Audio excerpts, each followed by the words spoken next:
Brian Schottenheimer wants to change the culture in Dallas. Is he doing it? We'll break it down next.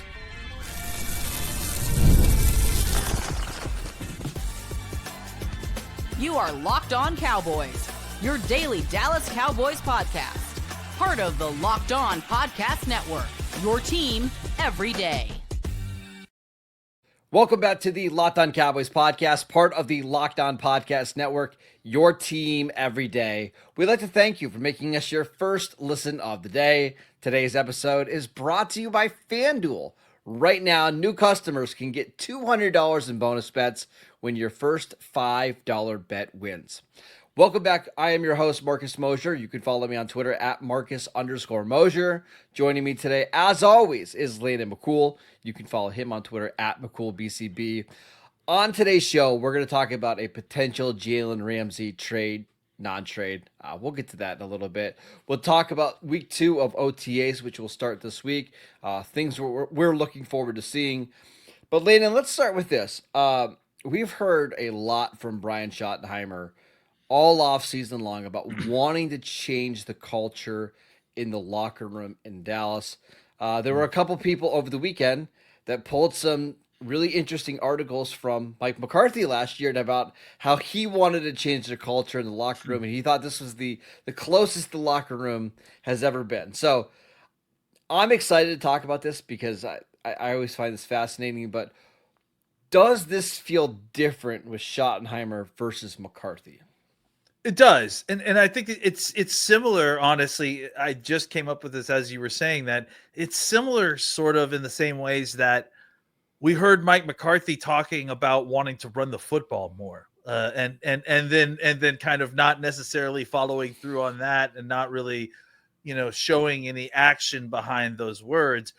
I think that's the difference that we've seen with Schottenheimer, right? And I think it corresponds to the culture aspect as well, right? Like with Schottenheimer, he's talked about wanting to run the football, and then what has he done? He's gone out, he's gotten Clayton Adams as his offensive coordinator, changing the offensive line room. They went out and drafted a guard, right? So they've actually put action behind those words.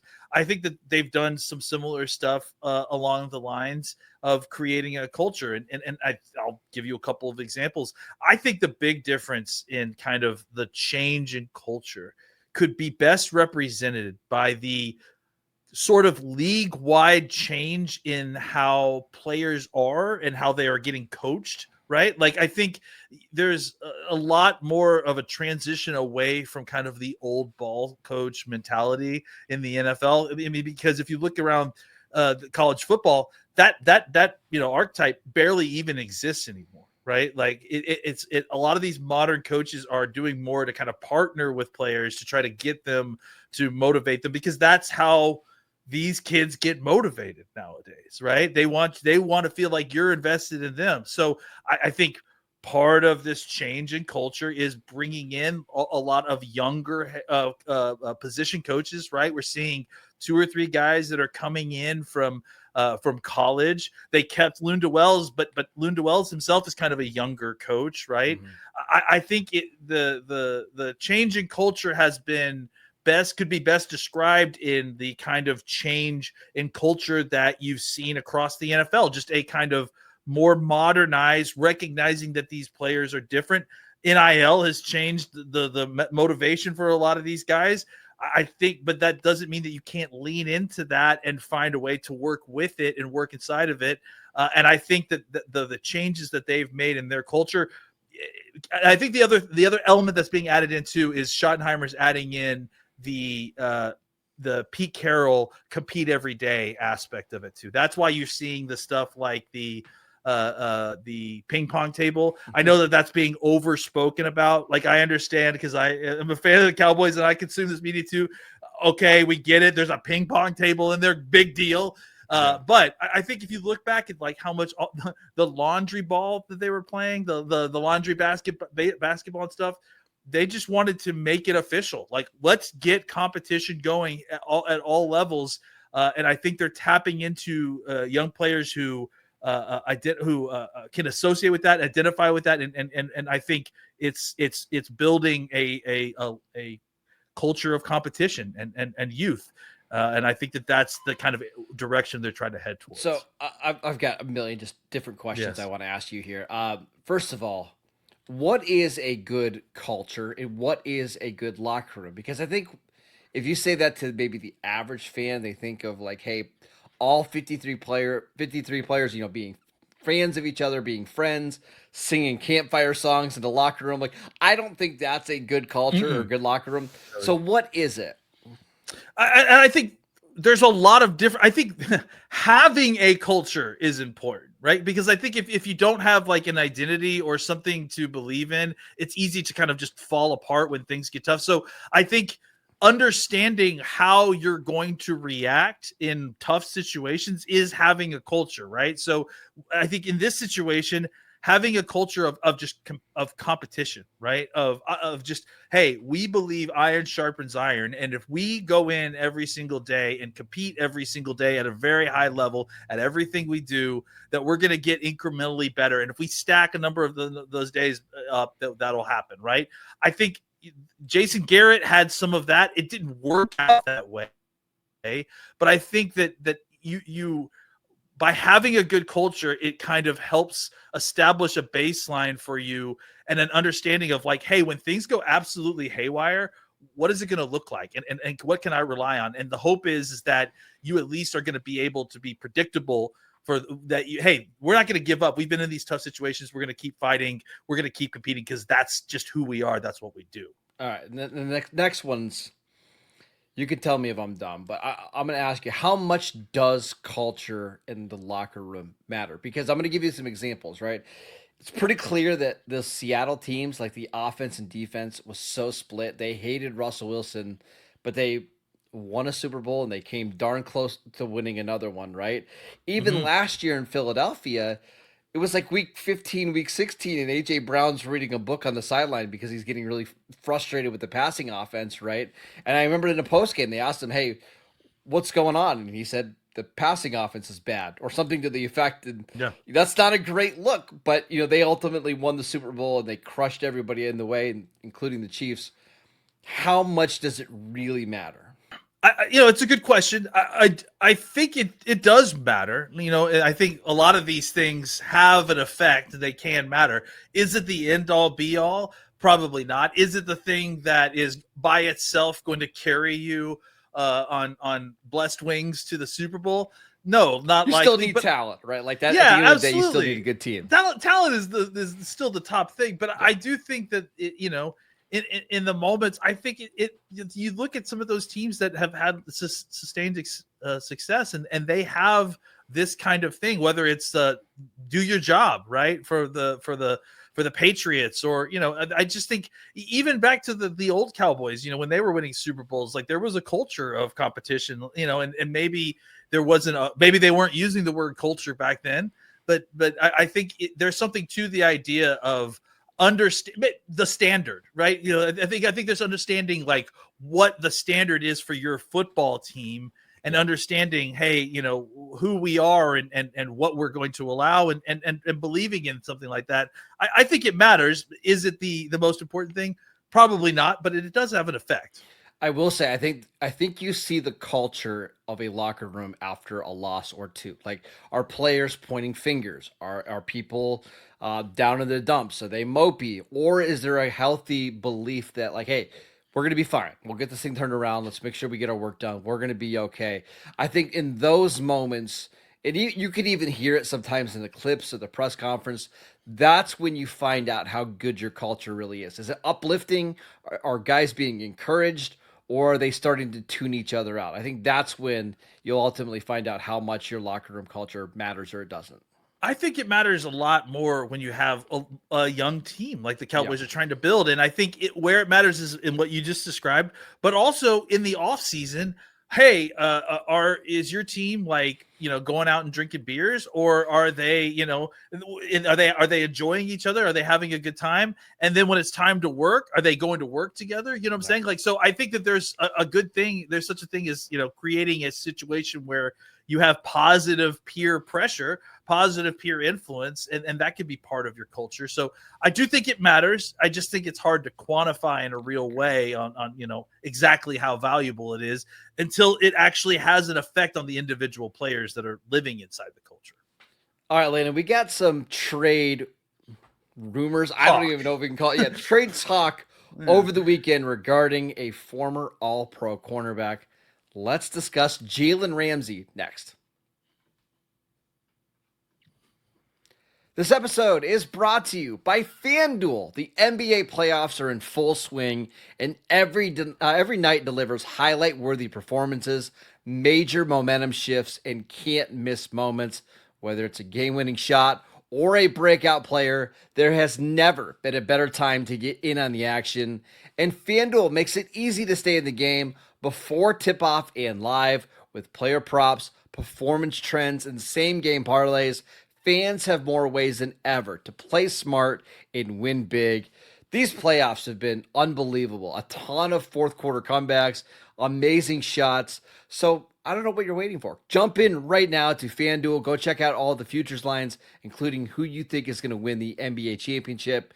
And if you're new to FanDuel, it's the perfect time to sign up. Head over to FanDuel.com and place your first $5 bet. And if it wins, you'll get $200 of bonus bets. Make every moment more with FanDuel, the official sports betting partner of the NBA. Welcome back to the Locked On Cowboys podcast. We'd like to thank you for making us your first listen of the day.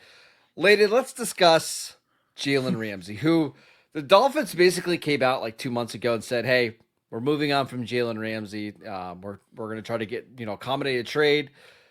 And then nothing happened. Nothing. We have not heard a single thing until Jeremy Fowler of ESPN reports that a couple teams are interested, including the Dallas Cowboys. Now, that's been debunked a little bit, but let's talk about the idea. Does it make sense to add Jalen Ramsay or a player like him? I think it doesn't.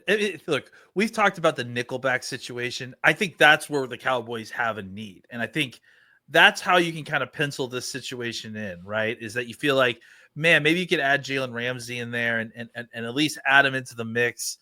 He could play some nickel for you, could play some outside. I think if you felt really scared about the Trayvon Diggs situation, if there was bad news about the Trayvon Diggs situation, I think that would be one thing. But I think if we're just talking about adding a potential nickel player to kind of upgrade that position, which again is something that you and I have discussed, and I do think is something that they may look into if they get into OTAs and they feel like what they have in the youth movement isn't enough. I do think that they'll look at solutions here, but look, this is the classic situation where, oh, great, the Dolphins are looking to get rid of Jalen Ramsay. Awesome. Let me just log on to Over the Cap and see what his number is. $21 million. Like not negotiable. Like that is like immediately what you're going to take on with this contract. I just don't think that $21 million for, I think he's 31 years old. And a guy that has definitely played some nickel these last few years, has played some more nickel than you expect, but was mostly known for being an outside corner or a safety, which I don't think necessarily is what you're looking to do. But maybe you could sign him and then potentially move him around a little bit. He could be kind of a utility nickelback. I could totally see that. Is that Jason Garrett talking about Jalen Ramsay being a safety? Oh wait, never mind. That was back. Well, listen, no, at 31 years old, he would be right. I think he was wrong back then, right? But no, I think at 31 years old, like he's lost a step a little bit. I think a move to safety would make some sense, and again, he's already kind of playing some inside, so I think he could have a very Charles Woodson like career, second half of his career, right? Yeah. So I think, but I look again, the Cowboys don't have that kind of need at the position, right? Where they I feel like the kind of body that you're looking for here is someone to kind of help you get through while you get reinforcements. I know that it's important to strengthen position, but I just think that this is not necessarily good money to spend, right? And like maybe it would be a different situation if you felt comfortable adding an extension to the end of this, but he's 31 years old, right? And so you're going to sign him to what, like his 34-year-old season? Like, well, I guess it depends on what type of player you think that Jaylen Ramsey is, because I do think, Landon, there is a situation or a possibility where he is the next Charles Woodson or Rod Woodson. I think Rod Woodson moved to safety when he was 34 and ended up becoming a Pro Bowl safety for the Ravens. Like, it won't shock me because Jaylen Ramsey is so smart and he's so big. Like, he is a big cornerback. He's 210 probably easy. Right? Yeah, I mean, he's a big player. Like, it wouldn't shock me if he's able to have another 3 or 4 high quality seasons. I think if the Cowboys were to make a move like this, the idea is you trade for Jalen Ramsey to be an outside corner, and now Deron Bland moves into the slot full time, in your nickel situations. And then hopefully you get Trayvon Diggs back by October. Until then, it's Kyrie Elam, Kalen Carson, maybe Savon Ravel. He could probably play some in the slot, but I don't think that's where you want him full time. I think Bland in the slot, Ramsey on the outside. But the Cowboys are already paying a ton for Trayvon Diggs. Deron Bland's a free agent. Do they want to invest more money into Ramsey? I think it's possible that you could trade for Ramsey and have Miami eat some of the money, but they're going to want a higher pick for that, right? And with Dallas already not having a third-round pick because of the George Pickens trade, I think his second feels a little rich here. Yeah, and I'm just not sure the juice is worth the squeeze there, right? Like, you talk about trading and paying him all that money, and I just don't know that he's that player anymore, And so I still think he's pretty doggone good. Like, I believe still in Jaylen Ramsey to be a good player for the next year or two, but I also understand why the Cowboys might not be interested here. Yeah, I mean, maybe I think you and I just value him different. I just don't view him as like a top 5, top 10 corner. No, neither do I. But do I think he could be like a middling cornerback 1 for a good team? I think so. Yeah, maybe. I think you worry about like that cliff fall off, and then suddenly I think he still has usefulness beyond this year. Yeah, but I think to me this is the reason I think this this deal makes a lot more sense for a team like the Rams. Where they are desperate for a defensive back help of any kind, right? So I think getting him in and kind of plugging him back in a familiar situation. I think the other teams that were listed in that potential trade, like, they make sense. The Commanders, he feels like the perfect Ravens guy. Like, hey, come play a corner for us for a year before we transition to like a safety-ish role. I think the other teams that were mentioned in that report make a lot more sense than the Cowboys. I think this is a classic, let's throw the Cowboys name in there. And I also think that, I will mention for folks that don't live in Dallas, a funny aspect of this that was mentioned is that he bought a house in Fort Worth. And if you guys don't know, Fort Worth is like 50 miles from the Star. Like, he might as well live in Miami if it's going to take him an hour to get to the facility every single day, and that's if it's 4 a.m. and there's no traffic. So that was kind of the other reason that the Cowboys name got thrown in here, but it's not really a real reason either. So the other thing is that the Cowboys and Jalen Ramsey are always going to be kind of tied together, because of the Zeke pick, because they had so much interest. I think that's always been part of it. Like, It feels like there's going to be some point in Jalen Ramsey's career where he's going to end up in Dallas. It's just a matter of when. Just to kind of tie this up, I don't see the Cowboys doing this type of trade. I do envision them adding another cornerback at some point this offseason, whether that's a Mike Hilton, Asante Samuel Jr., somebody else. But I would love for them not to, because that would mean that they feel like the guys on the roster are good enough to go into week 1. Yeah, I mean, look, I think that there's a chance that they maybe do roll with the guys they have. They traded for Elam, and I think that they feel like that's an investment at the cornerback position. So there is, I think they're at a spot right now where if the right guy became free and the situation was correct, I think they would absolutely do it. But I also don't feel like they feel pressed or that they feel like they need to sign. They absolutely have to sign another body. I feel like they could go in with the group they have, and if they showed out well in OTAs and training camp, they could be satisfied with going into week 1 with this group. And if it doesn't work out, you sign maybe a nickel only type guy to kind of make you feel better about the situation. I do want to say there are some veteran cornerbacks out there if they need a guy, whether it's Stephon Gilmore, who walked through the building during so weird, man. During the pre-draft press conference. Russell Douglas, who played really well for Buffalo last year, an outside cornerback. Good fit too. Yep, and he would allow you to do the same thing, but blend in the slot. So there are guys out there if the Cowboys need to go out and sign a veteran. I just don't think as we sit here on May 27th, they need to go out and do that. Later, let's talk about OTAs. We're going into week 2 of OTAs. What do we want to see this week? We'll break it down next.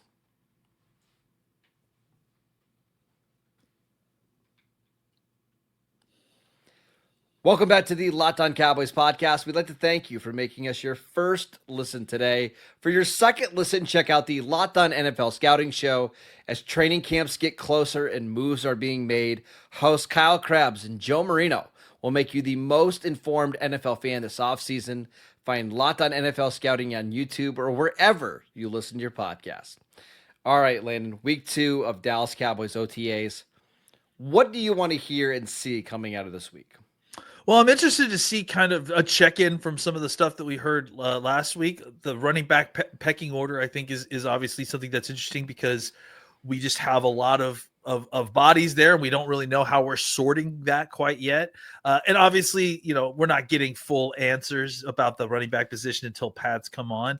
But I think it's important to see who gets those first few reps and how they're kind of starting that rotation out early. Real quick, did you? Yeah. I don't know if you caught this, but Schottenheimer was talking about the running back depth chart a couple days ago, and he said we're really excited about Phil and Jaydon. Now, he could have just been saying that with not thinking about it, but the fact that he said Phil Mafa's name first, a 7th round pick, and then Jaydon Blue, I just wrote that down. I mean, again, if you have your coach talking about a 7th round pick and how excited he is to see him in camp. My guess is he's already made a pretty strong impression. Yeah, I think that's a good note. I think you don't necessarily see the coach name dropping 7th round picks when they're talking about their running back situation. So I think it's notable for sure. And I do think that we kind of got the impression from the reviews that other folks outside the building gave that Phil Mafa was not your typical 7th round running back, that he may be a little bit more talented than that. It wasn't like, hey, Phil's got to come in here and show that he can, do things to make the team. It's like, hey, we're really excited to see Phil and Jaydon. Yeah. I almost wonder if the Cowboys view them as like a package together. Like, hey, these are our young guys. These are our veterans. I mean, it looks like it is very funny, right? Like Jaydon Blue clearly is this type, right? And then the I think Sanders kind of plays closer to the blue style, but really the rest of them are all kind of the other type. So it does feel like they're setting themselves up to having like a kind of featured receiving back that they want to pair with maybe a bigger back that they can, throw a bunch of touches at. Yeah. A couple other things that I want to see. Just see how the injured guys are doing. What's Sam Williams doing? Yep. What's his level of participation? What's Dak Prescott doing? Is he full contact in a non-contact OTA? I don't even know what that means, but what's his level of participation? I want to see guys like Donovan Wilson on the field, and then Savon Ravel, their 3rd round pick out of East Carolina. He's not going to be full go at these OTAs, but how is he moving? How is he looking? Is he on the field during walkthrough stuff? Just something I'm keeping my eye on. Yeah, and I kind of just, again, more looks at some of the guys who are new, right? That are either free agents or that are draft picks, just to kind of see how they sign up. It was fun getting the pictures last week of Pickens versus CeeDee Lamb, just to kind of get some size comparisons there and to see those two guys. I want to see more of what Ferguson's looking like. We've heard that he's put on some good muscle, and so I want to see what that looks like a little bit more. I think, again, we've heard a lot about a lot of players, but we haven't heard a lot about two guys that we are relying on very heavily for two starting spots in Tyler Guyton and Mazi Smith. I'd like to see kind of more reports of what they're looking like. I mean, obviously, again, two positions where you're not getting full reports because we're not in pads yet, but just to see like what shape they're in. Like, well, did you see some of the pictures of Tyler Guyton? I was tweeting some of the pictures of Tyler Guyton. Yes. Look, I mean, first of all, I want to be preface because I was part of the train that ran out of control of that. But he was wearing a sweatshirt during some of those pictures, to be sure. But he looks different. His body style is different. Like it's his legs. You can tell than his legs. He just has a lot more mass, which is a good thing. Like one of the things we worried about Tyler Guyton coming out of Oklahoma is he's this very tall, linear guy. He just looks like he looks like an NFL tackle now. He thinned out and he put on like lean muscle. You can see because like the muscle you see on his like legs specifically, it's like it's tight, but it's also bulging now. So he's got some power in there. So I want to see. I'm excited to see what he does with it because honestly, that's an important thing. And we haven't seen anything really with Mazi yet. Did he? What has he done? Honestly, Mozzie's one of these guys that it's hard to tell like with his size anyway. Yeah. So it'll be interesting to see kind of just any report from him at this point. Last thing, is Micah Parsons present at OTAs? Mm-hmm. Is he doing anything on the field? It sounds like, or he was on the field for their team building session on Monday. He was not on the field during their Tuesday media session that was available. Is he there? Is he practicing? Is he on the sideline? Just curious to see. I'm not worried about Micah Parsons being ready for week 1. But I do think it's noteworthy if he's on the field without that second contract. I think that just goes to show maybe how he's developed as a leader. That's all. Yeah, I think that's where the area it's interesting, right? He's trying to become a leader of a very young football team. I think everybody understands the situation he's in, but it is interesting to watch him in this situation, see how he handles it. All right, that is it for today's show. We'd like to thank you for making Locked On Cowboys your first listen every single day. Check out the channel on YouTube. Download the podcast wherever you get your podcasts. We are free and available on all platforms. You can follow Landon on Twitter at McCoolBCB. I'm at Marcus_Moser. We've got a busy week of shows for you guys. We also have the squad shows on Thursday. Make sure you check that out, and we'll see you right back here on Wednesday.